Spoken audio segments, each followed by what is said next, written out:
ಸಂವಿಧಾನ ಬದಲಾವಣೆ ವಿಚಾರಕ್ಕೆ ಒಂದು ಕಡೆ ಕಾಂಗ್ರೆಸ್ ರಾಂಗ್ ಆಗಿದ್ರೆ, ಕಾಂಗ್ರೆಸ್ ಹೈಕಮಾಂಡ್ ಕೋಪಗೊಂಡಿದ್ರೆ, ಮಗದೊಂದು ಕಡೆ ಬಿಜೆಪಿ ಹೈಕಮಾಂಡ್ ಕೂಡ ಇದಕ್ಕೆ ಎಂಟ್ರಿ ಕೊಟ್ಟಿದೆ. ಅದಕ್ಕೆ ಸಾಕ್ಷಿ ಅನ್ನುವಂತಿದೆ ಇದೀಗ ಬೊಮ್ಮಾಯಿ ಮತ್ತು ಅಮಿತ್ ಶಾ ಅವರ ಭೇಟಿ. ನೆನ್ನೆ ಕರೆಸ್ಕೊಂಡು ಮಾತಾಡಿದ್ದಾರೆ ಅಮಿತ್ ಶಾ. ಏನೇನಾಗಿದೆ ರಾಜ್ಯದಲ್ಲಿ, ಏನಾಗ್ತದೆ, ಆ ಸ್ಟೇಟ್ಮೆಂಟ್ ಏನು, ಯಾರು ಕೊಟ್ಟಿರೋದು, ಹೇಗೆ ವರ್ಕ್ ಆಗ್ತಾ ಇದೆ ಅನ್ನೋದ್ರ ಬಗ್ಗೆ ಕೆಲವೊಂದು ಡೀಟೇಲ್ಸ್ ನ ಕಲೆ ಹಾಕಿದಾರಂತೆ ಅಮಿತ್ ಶಾ ಅವರು. ಆಮೇಲೆ ಕಿವಿ ಮಾತನ್ನು ಕೂಡ ಹೇಳಿ ಕಳಿಸಿದಾರಂತೆ ಬೊಮ್ಮಾಯಿ ಅವ್ರಿಗೆ. ದೊಡ್ಡ ವೆಪನ್ ಸಿಕ್ಕಿದೆ, ಅಸ್ತ್ರ ಸಿಕ್ಕಿದೆ, ಬಿಡಬೇಡಿ, ಈಗ ಬಿಡಬೇಡಿ, ಕಾಂಗ್ರೆಸ್ ಪಕ್ಷಕ್ಕೆ ಸರಿಯಾಗಿ ಕ್ಲಾಸ್ ತಗೋಬೇಕು ನೀವು. ಅವರ ಒಂದು ಸ್ಟೇಟ್ಮೆಂಟ್ ಏನಿದೆ ಮುಟ್ ನೋಡ್ಕೊಳ್ಳೋಂಗಾಗಬೇಕು ರಾಜ್ಯ ಕಾಂಗ್ರೆಸ್ನಲ್ಲಿ, ಬಿಡಬೇಡಿ ನೀವು ಅಂತ ಕಿವಿ ಮಾತನ್ನ ಕೂಡ ಬೊಮ್ಮಾಯಿ ಅವರಿಗೆ ಹೇಳಿ ಕಳಿಸಿದ್ದಾರೆ ಅನ್ನುವಂತಹ ಮಾಹಿತಿ. ನಿಮ್ಮ ಸ್ಟೇಟ್ಮೆಂಟ್ ಪಕ್ಷಕ್ಕೆ ಡ್ಯಾಮೇಜ್ ಅಂತ ಡಿ ಕೆ ಶಿವಕುಮಾರ್ಗೆ ಒಂದ್ ಕಡೆ ತನ್ನ ಹೈಕಮಾಂಡ್ ಇಂದಲೇ ಕ್ಲಾಸ್, ಮಗದೊಂದು ಕಡೆ ವಿರೋಧ ಪಕ್ಷದವರೂ ಕೂಡ ಈಗ ಅದನ್ನೇ ಪ್ರತಿಭಟನೆ ಹೋರಾಟ ಅಂತ ಓಡಾಡ್ತಾ ಇದ್ದಾರೆ.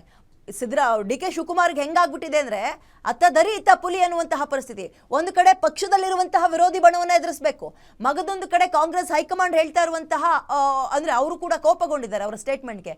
ಬಿಜೆಪಿ ಹೈಕಮಾಂಡ್ ಕೂಡ ಇದೀಗ ಎಂಟ್ರಿ ಆಗಿರೋದ್ರಿಂದ ಒಂದ್ ಕಡೆ ಬಿಜೆಪಿ, ಮತ್ತೊಂದು ಕಡೆ ತನ್ನ ಪಕ್ಷದೊಳಗಿನ ಮತ್ತೊಂದು ಬಣವನ್ನ ಎದುರಿಸುವಂತಹ ಸವಾಲು ಡಿ ಕೆ ಶಿವಕುಮಾರ್ಗಿದೆ. ಕನಕಪುರದ ಬಂಡೆ ಇದೆಲ್ಲವನ್ನ ಹೇಗೆ ಅರ್ಗಿಸ್ಕೊಳ್ತಾರೆ ಕಾದು ನೋಡ್ಬೇಕು. ನಾನು ಆಡಿದಂತಹ ಕೆಲಸಕ್ಕೆ ಕೂಲಿ ಕೇಳ್ತೀನಿ ಅಂತ ಅಬ್ಬರಿಸಿ ಬೊಬ್ಬರ್ದಿದ್ದ ಡಿ ಕೆ ಶಿವಕುಮಾರ್ಗೆ ಕೂಲಿ ಸಿಗುವಂತಹ ಸಂದರ್ಭದಲ್ಲಿ ಇಟ್ಟಂತಹ ಒಂದು ಹೆಜ್ಜೆ ಸರಿಯಾಗಿ ಪೆಟ್ಟು ಕೊಡುವಂತೆ ಕಾಣಿಸ್ತಾ ಇದೆ. ಒಂದು ಖಾಸಗಿ ವಾಹಿನಿಯ ಸಂದರ್ಶನದಲ್ಲಿ ಕೊಟ್ಟಂತಹ ಸ್ಟೇಟ್ಮೆಂಟ್ ರಾಷ್ಟ್ರ ಮಟ್ಟದಲ್ಲಿ ಕಾಂಗ್ರೆಸ್ ಪಕ್ಷಕ್ಕೆ ಮುಜುಗರವನ್ನ ತರ್ತಾ ಇದೆ, ಮಾನವನ್ನ ಹರಾಜು ಆಗ್ತಾ ಇದೆ. ಸಂವಿಧಾನವೇ ನಮ್ಮ ದೇವರು, ಸಂವಿಧಾನವನ್ನ ಪೂಜಿಸ್ತೀವಿ ಅಷ್ಟೇ ಅಲ್ಲ, ಅದರ ವಿರುದ್ಧವಾಗಿ ಮಾತಾಡೋರನ್ನ ದನಿ ಅಡಗಿಸ್ತೀವಿ ಅಂತ ಹೋರಾಟ ಮಾಡ್ತಾ ಇದ್ದ ಪಕ್ಷದ ಒಬ್ಬ ಉಪಮುಖ್ಯಮಂತ್ರಿಗಳ ಬಾಯಿಯಿಂದ ಸಂವಿಧಾನ ಬದಲಾಯಿಸುವಂತಹ ಹೇಳಿಕೆ ಬಿಜೆಪಿಗೆ ದೊಡ್ಡ ಅಸ್ತ್ರವನ್ನ ಕೊಟ್ಟಂತಾಗಿದೆ.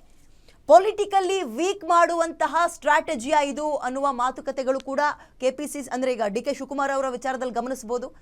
ಇನ್ನೇನು ಅಕ್ಟೋಬರ್ ಕ್ರಾಂತಿ, ಪವರ್ ಶೇರಿಂಗು, ಮತ್ತೊಂದು ಮಗದೊಂದು ಇವೆಲ್ಲವೂ ನಡೀತಾ ಇರೋ ಹೊತ್ತಲ್ಲೇ ಡಿ ಕೆ ಶಿವಕುಮಾರ್ ಅವರ ಅದೊಂದು ಸ್ಟೇಟ್ಮೆಂಟ್ ಎಲ್ಲವನ್ನ ಹಾಳು ಮಾಡಿಬಿಡ್ತಾ, ಪೊಸಿಷನ್ ಅನ್ನ ವೀಕ್ ಮಾಡುತ್ತಾ ಮುಂದಿನ ದಿನಗಳಲ್ಲಿ ಡಿ ಕೆ ಶಿವಕುಮಾರ್ ಅವ್ರಿಗೆ